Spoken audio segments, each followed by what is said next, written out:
नमस्कार बंधुगण, आज मु आपण मानक पई आउ एक इंटरेस्टिंग वीडियो नहीं आछि जहा फल आपण मानकर किछि शिखिबा को मिलिबो। तो वीडियो टिकी शेष पर्यंत देखंतु आ कोन बुझिले लास्ट को मते कमेंट सेक्शन रे निहाती जणैबे। बेसी डेरी करबानी, एबे कहानीटी आरंभ करिबा। चलंतु सुनिबा। एक छोट गाँव रे रमेश नामक जने कृषक रहुतिले। से बहुत गरीब थिले, किंतु से खूब परिश्रमी और सत्यवान थिले। तांको पाखरे जने छोट मुर्गी थिला। एक दिन सकाळे से देखिले जे मुर्गीटी गोटे सुनार डिंब देइछि बा अंडा देइछि। प्रथमे से विश्वास करि पारिले नाही।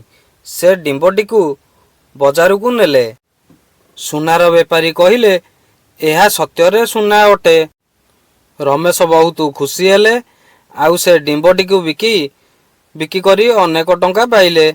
परदिन मुर्गी पुणी गोटे सुनार डिंब देला। एभली दिने दिने सुनार डिंब मिलुथिला। केतेक दिन पर रमेश धनी होई गले, किंतु धीरे धीरे लोभी होई गले। से भाबिले मुर्गीटी प्रतिदिन जदि गोटे सुनार डिंब देउछि तेबे तार पेट भितर निश्चय बहुत सुना थिबो। जदि मु एबे मुर्गीटी को काटी दउछि तेबे समस्त सुना एकाथरे मिली जिवो। लोभरे पड़ी से मुर्गीटी को काटी देले, किंतु भितरे कौनसी सुना नथिला। से साधारण मुर्गी भली थिले। रमेश बहुत पश्चाताप कले। से बुझिले जे लोभ मनीष को नष्ट करे एवं तांको पाखरे ना मुर्गी अछि ना सुनार डिंब अछि। से पुणी गरीब होई गले। से दुखरे भाबिले जदि मु धैर्य धरि थांती तेबे आज मोर सबु किछि थांता। तो सांग माने लोभ केबे भल फल दे नाही। धैर्य और संतोष मनीषक सत्य संपत्ति। तो सांग माने एही गपरु आमे कोन शिखिले?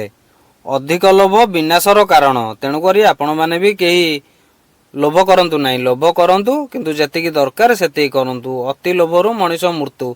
आमर ओडिया रे गोटे कथा अछि। जदि आमर एही भिडियोटी आपण मानकु भल लागिछि तेबे भिडियोटी के गोटे लाइक करिवे, शेयर करिवे, आउ निश्चिंत सब्सक्राइब करिकि रखि दियंतु। पाखरे आसुथिबा बेल आइकन टाकु भी प्रेस कर दियंतु, जहा फल रे एमिति नुआ नुआ किछि शिखिबा को मिलिबो। जो वीडियो रे मु आपण मानकु ए सब चैनल रे देखैबी। तो सर्वप्रथमे आपण को पाखु नोटिफिकेशन जीवो। तो निहाती भाबरे सब्सक्राइब करिकि रखंतु मोर चैनल को। आउ सांग मानक पाखु निहाती शेयर करिवे। पुणी देखा नेक्स्ट वीडियो रे। रहिली। जय जगन्नाथ।